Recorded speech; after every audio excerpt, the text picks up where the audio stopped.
Okay, everybody, this is Joseph P. Farrell with news and views from the Nefarium. It is September 11th, the 13th anniversary of 9/11, but I'm not going to be commenting on that today because everybody else will be. Most of you already know what my thoughts are about that particular event. I'm not a believer in the official story, and I'm certainly not in line with a lot of the more conventional theories out there about what happened. But anyway, there's been other news, and there's some very weird confirmation of some views and hypotheses that I've been putting forward regarding Germany and Japan and Argentina. And there's some news in Spain I would really like to talk about, but I'm waiting to hear from some people in Spain that can bring me up to speed about the actual situation in that country rather than relying solely on Western news outlets. Now, there's a little article that appeared on Yahoo concerning Germany and Japan. Of course, the two principal Axis powers during World War II. And the article is headlined Germany, Japan Shake Off World War II Arms Constraints, a Cause for Concern. Now, let's recall a few weeks ago I blogged about the relative economic ranking in today's world. You have the United States, China, Japan, and Germany, and some people say that India has surpassed Japan, so that would make it the United States, China, India, Japan, and Germany. So depending on who you look at, it's either Japan is number 3 or 4, and Germany is either number 4 or 5. Now, that's significant because this means that these two countries have very large economies on a very narrow population base. And they're also, in terms of their land area, they're not what military strategists would call nations with strategic depth. So it's very significant what's going on. The article states this: Germany, for the first time, is sending lethal weapons to irregular forces in a war zone, arming the Kurdish Peshmerga against Islamic State fighters. That's ISIS. On the other side of the world, Japan, easing decades old restrictions on arms exports, is in negotiations to sell submarines to Australia and seaplanes to India.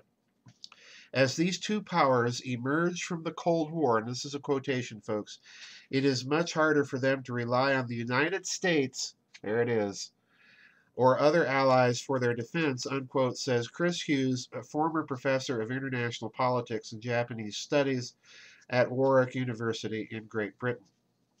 Now, the article goes on to point out that the Japanese and the Germans themselves, the populations, are not in favor of their country's military expansion, and particularly in Germany's case, Germans were opposed to this deal to send and sell arms to the Kurds. Now, the article goes on to state this: Germany has moved much faster and further than Japan in shaking off post war restraints. Germany has become the world's third largest international arms dealer, and I've reported on that on the website, after the United States and Russia. And it sent combat troops to Kosovo and to Afghanistan. And now it goes on to talk about Shinzo Abe. The conservative government led by Shinzo Abe, fearful of China's growing strength, has moved Japan away from its traditional passive pacifism, increasing defense spending and changing the rules governing arms exports, among other policy shifts. That will allow Tokyo to help other countries in the region boost their military strength too, says Noboru Yamaguchi, a retired general who teaches at Japan's National Defense Academy. And incidentally, there was a General Yamaguchi during World War II, so I suspect this might be an old military family. It is important for us to see more capable friendly navies and air forces around our lines of communications, he argues. Now, let me stop right there and sum up what I think is really going on here. I do think that this is a definite response of America's two most powerful allies to the decline of the United States, both as an economic power and as an overstretched, quite frankly, military power. And the other problem here is the United States has shipped a lot of its manufacturing, as everybody knows, overseas. Manufacturing is a measure of military power. We've retained a lot of our heavy manufacturing, but so have China, or pardon me, so have Japan and Germany, and certainly China has retained it too.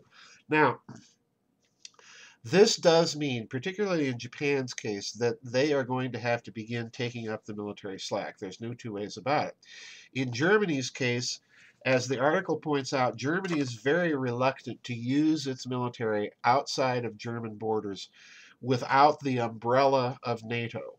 Now, my long term prediction, folks, is that this will change, that Germany will increasingly, just by dint of her economic interests, will increasingly either become more influential within NATO or more independent of NATO. And I'm talking very long term here. And the same with Japan. Now, here's the final thing I'm going to predict.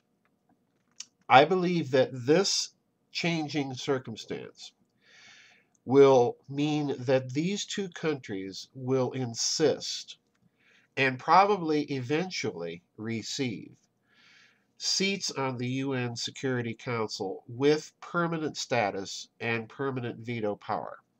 Now, that will mean changing the UN Charter, and there might be opposition from Russia and China about that.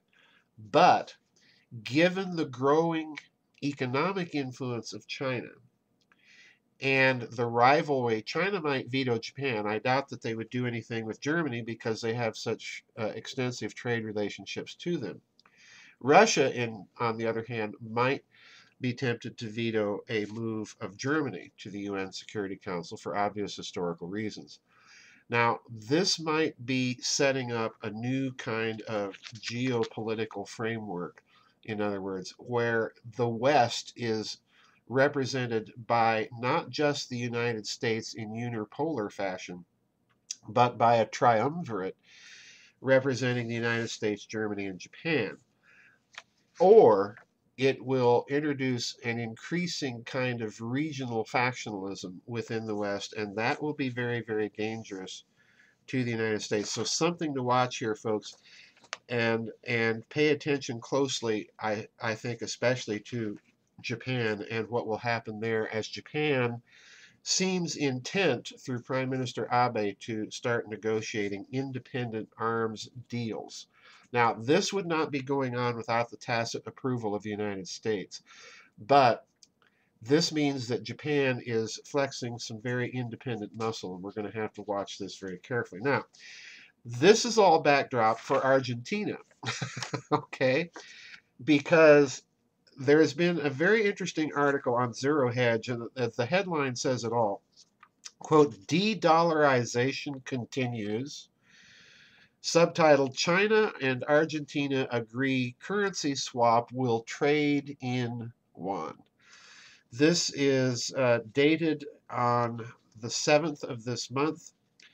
And here it is, quote, it appears there is another nation on planet Earth that is becoming isolated. One by one, Russia and China appear to be finding allies willing to de-dollarize, and the latest to join this trend is serial defaulter Argentina. Now, you're familiar with Argentina's defaults. In many cases, these are defaults against hedge fund holders who are not allowing Argentina to continue under the original repayment plan that was negotiated. In other words, President Fernandez de Kirchner has been insisting that what they're trying to do is simply bleed Argentina dry, and she's not going to have it. And quite frankly, it looks that way to me too. And you recall a recent blog on the website where I talked about George Soros and other people having to sue the Bank of New York for money that Argentina deposited in the bank to pay on some of these loans. And they're suing the Bank of New York. They're not suing Argentina. So this is a very interesting story that's developing, and now it's getting much, much deeper with international implications, because the article continues, quote, as Reuters reports, China and Argentina's central banks have agreed on a multi-billion-dollar currency swap operation to bolster Argentina's foreign reserves or pay for Chinese imports with yuan, as Argentina's U.S. dollar reserves dwindle. And that is the consequence, I'm suggesting, of all of these problems that Argentina has been having paying these hedge fund managers. Their dollars reserves are dwindling. So Argentina has gone to China to boost its foreign currency reserves. In addition, Argentina claims China supports the nation's plans in the bondholder dispute. There it is. So in other words, China has again very cleverly exploited a situation that has been brought about, in my opinion, by vulture capitalists in the West and by some irresponsibility in the Argentinian government in its history, and they're exploiting this. Now listen carefully. The swap will allow Argentina to bolster its foreign currency reserves or pay for Chinese imports with the yuan currency at a time weak export revenues and an ailing currency have put the Latin American nation's foreign reserves under intense pressure. La Nación said Argentina would receive yuan worth $1 billion by the end of 2014, the first payment of a loan worth a total of $11 billion, signed by Argentina's President Cristina Fernandez and her Chinese counterpart in July. So in other words, China is backing Argentina and is politically behind them in their dispute with the hedge fund managers. Now, the problem is reserve currency status, as we've seen throughout history, has always fueled imperialism. So it's going to be interesting to see how the Chinese play this, because the reaction, as I've pointed out, is becoming very clear in Japan. Japan cannot, and I think this is the real story here, cannot rely on American economic, political, or military strength unilaterally anymore. This is becoming very apparent. It's becoming very apparent in Germany that American foreign policy and recklessness in the Ukraine means that Germany is either going to have to quit sitting on the fence and start assuming a much more independent foreign policy, and that means Germany's considerable military strength will also have to be considered in a much more independent role. So it's going to get very interesting in the next few years, folks. China, Russia, Germany, Japan, Argentina, all of these countries are countries now to watch very carefully. And I'm going to suggest one more just to remind you. Watch Spain. There are problems brewing in Spain, and Spain, as you know, is very strategically located on the western end of the Mediterranean with the capability to interdict sea lanes and traffic, and with its access to the Atlantic and the Straits of Gibraltar. This is a very, very delicate situation, and this could be yet another hotspot, another test that we have to watch very carefully. All right, that's it for today's news and views from the Nefarium, folks. This is Joseph P. Farrell signing off. I'll see you on the flip side. God bless everybody.